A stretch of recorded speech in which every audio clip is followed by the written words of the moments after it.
Дълго време вярвах, че действието развива човека. И макар дните ми да са били изпълнени с много движение, с много срещи, с много проекти, вътрешното ми усещане за неудовлетворение не се променяше. И дълго не можех да разбера защо. Проблема се оказа, че не е в липсата на действие, а в позицията, от която действах. Аз постоянно се опитвах да наваксвам, да контролирам, да оцелявам, да се доказвам. И отвън това изглеждаше като развитие, но отвътре усещането беше на въртене в кръг.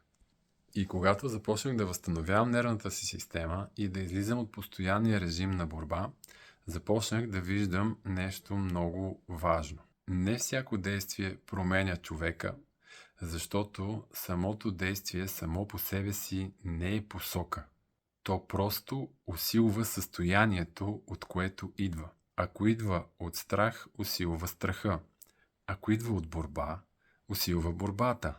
Ако идва от яснота, то започва да изгражда човека.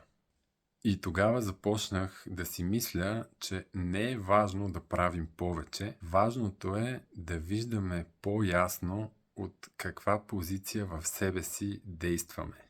Защото е възможно да си активен и въпреки това да не напредваш, както и да правиш същите действия и нещата постепенно да се подреждат.